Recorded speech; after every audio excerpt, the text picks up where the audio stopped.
Breaking news చూస్తున్నాము. మేడ్చల్ జిల్లా కీసరలో కలకలం రేపిన జ్యువెలరీ షాప్ దోపిడీ యత్నం కేసును మల్కాజ్గిరి పోలీసులు అత్యంత వేగంగా ఛేదించారు. ఈ దారుణానికి ఒడిగట్టిన 2 నిందితులను పోలీసులు అదుపులోకి తీసుకున్నారు. కొద్ది రోజుల క్రితం స్థానిక జ్యువెలరీ షాపులోకి చొరబడిన దుండగులు యజమానిని తుపాకీతో బెదిరించి అనంతరం గొడ్డలితో కిరాతకంగా దాడికి పాల్పడ్డారు. ఈ దాడిలో తీవ్రంగా గాయపడిన యజమాని ప్రస్తుతం చికిత్స పొందుతున్నారు. దోపిడీ విఫలమవడంతో పారిపోయిన నిందితులను పక్కా సమాచారంతో గాలించిన పోలీసులు వారిని అరెస్ట్ చేసి కటకటాల్లోకి నెట్టారు.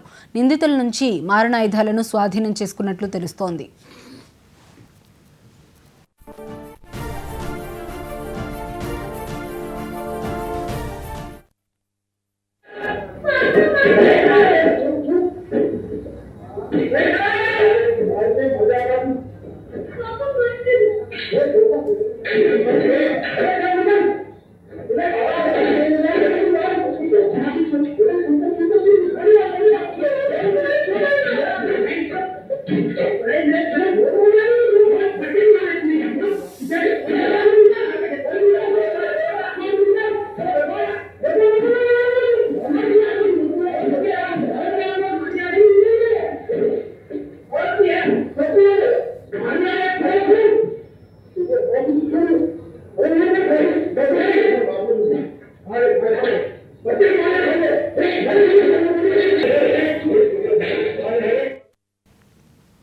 మేడ్చల్ జిల్లా కీసరలో కలకలం రేపిన జ్యువెలరీ షాప్ దోపిడీ యత్నం కేసును మల్కాజ్గిరి పోలీసులు అత్యంత వేగంగా ఛేదించారు.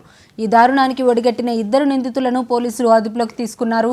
కొద్ది రోజుల క్రితం స్థానిక జ్యువెలరీ షాపులోకి చొరబడిన దుండగులు యజమానిని తుపాకీతో బెదిరించి అనంతరం గొడ్డలితో కిరాతకంగా దాడికి పాల్పడ్డారు. ఈ దాడిలో తీవ్రంగా గాయపడిన యజమాని ప్రస్తుతం చికిత్స పొందుతున్నారు. దోపిడీ విఫలమవడంతో పారిపోయిన నిందితులను పక్కా సమాచారంతో గాలించిన పోలీసులు వారిని అరెస్ట్ చేసి కటకటాల్లోకి నెట్టారు. నిందితుల నుంచి మారణాయుధాలను స్వాధీనం చేసుకున్నట్లు తెలుస్తోంది.